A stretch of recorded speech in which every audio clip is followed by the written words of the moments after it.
What is up, YouTube fam? Welcome back to the channel and welcome back to another video. Guys, thanks for tuning in and pressing play. Today's video, I'm gonna go over the 2021 staggered setup on the C8 Vet that I upgraded the wheels to. Stock setup on a Stingray is 19 in the front by 20 in the back. So now with the upgraded wheels and different tire sizes, it's gonna change a little bit of the driving experience. Not much, but it definitely helps the car's stance and look of the car completely. So I'm gonna show you guys that and then go over point of view driving so you guys can kind of see how different the driving experience is gonna be. And if you guys are interested in upgrading your wheels, definitely consider it.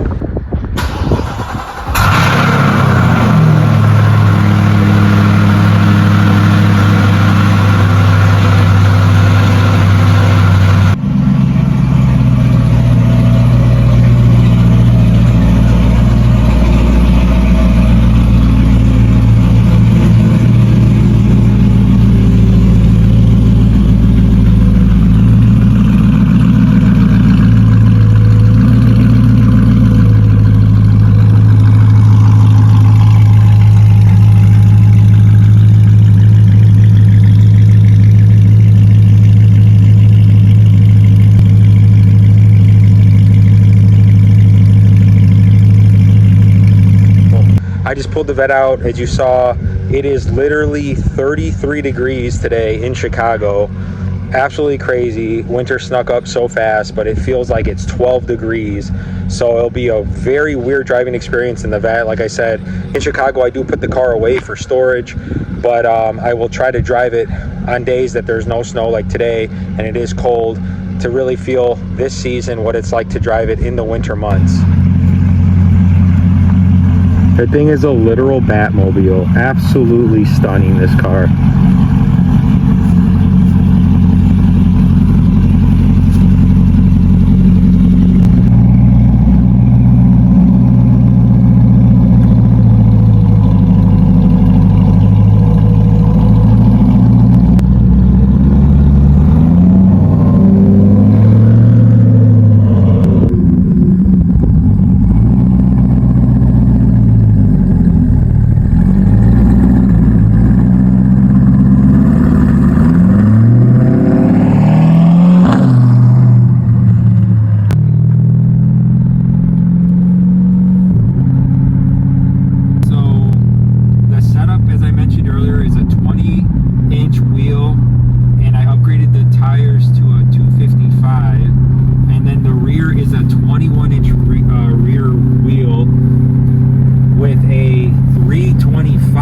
Tire, so it's a little bit bigger front and back than the stock C8 setup.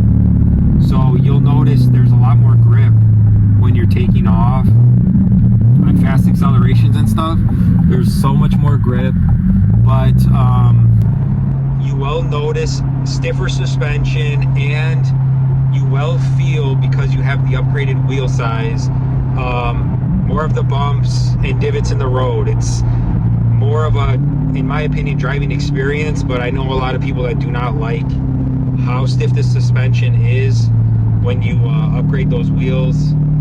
But again, to me, that makes all of the driving experience on this car, which is why I have the exhaust, the high flow cats, and the upgraded wheels to really set it apart from driving an everyday car.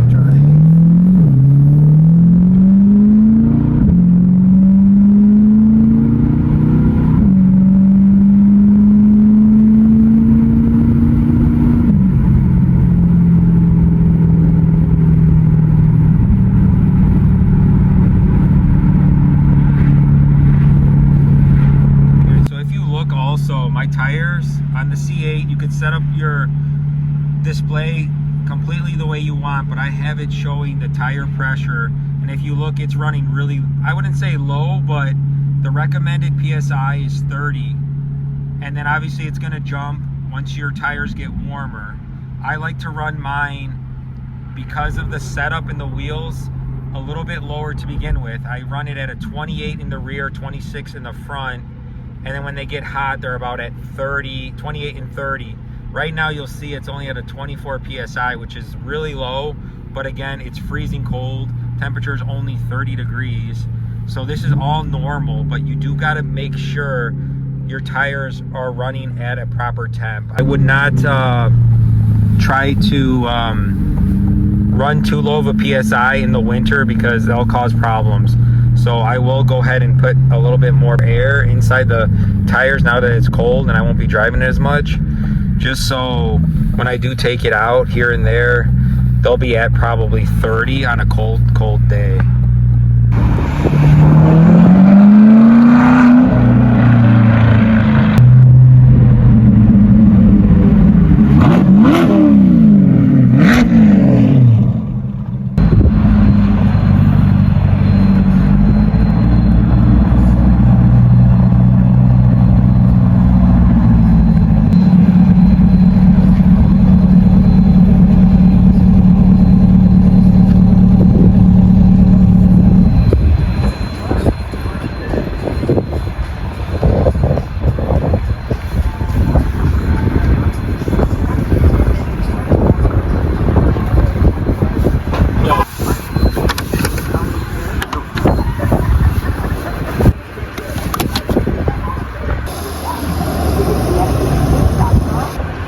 So guys, like I mentioned, freezing cold weather, I would never take this car out typically in the winter, but I'm going to this season, and kind of see the people that do daily their C8s even in the winter, how this performs. I will not be taking it in the snow just because the wrap and the setup I know will not hold up well, but days like today where it's sub 30 degrees, I am driving it, and honestly it holds up well. I don't notice any issues, anything different from a summer day, just that the tires are always going to show cold.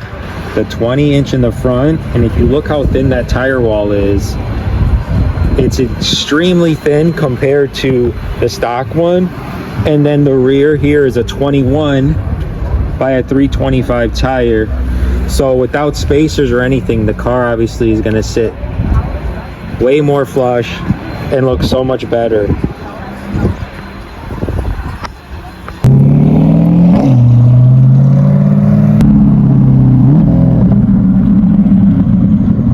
Benefit of having the heated steering wheel option. I know people that drive this in California or Florida really serve no purpose, but man, in the colder states, it comes in clutch.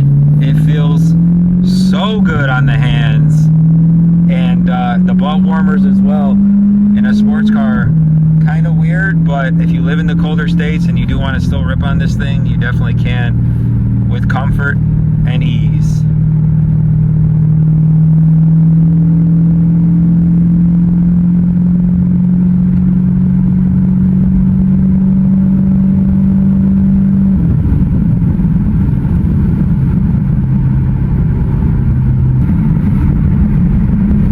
So the handling so far, everything is literally the same. It's just, it still shows the tires are cold, but again, I would have to drive for at least a half hour straight, I feel like, for those tires to get nice and warm in this type of weather. This is just local quick driving, so I don't know if that's ever going to go up to normal temps or warm, but no slippage. I do feel like if you are driving aggressive in this weather, you are going to have traction issues. This is going to be more so for the ones that want to drive their car year round, just casually or here or there, want to drive a little bit aggressive, you'll be fine. And with the upgraded wheel and tire. So I do actually want to mention something with that. The stock tire setup is an all-season tire, so you can actually drive that year-round. Mine, I have, are summer tires only, so when the temperatures are below, I think it's 40 or 30 degrees, it actually does harm to the tire, whether you're driving it aggressive or not, because of what the tire is made with. So keep that in mind as well. If you're driving a stock C8 setup, you will be fine because those come with all-season tires, assuming it's a Stingray, because the Z06 does have that Z07 package that will have those summer slicks on there. So obviously you'll have no traction on pavement when it's below a certain degree.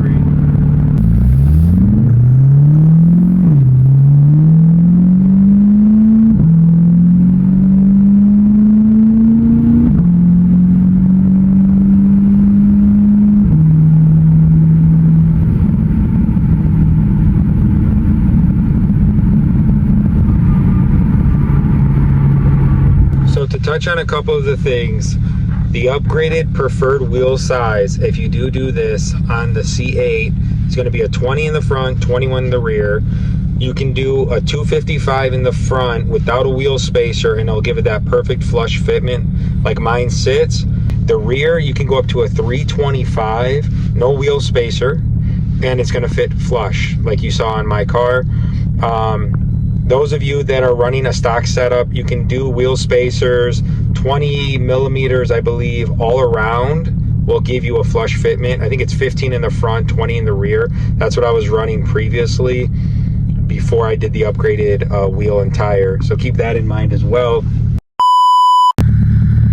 How many of you guys run an errand for your wife, girlfriend, yourself at a grocery store and park this far?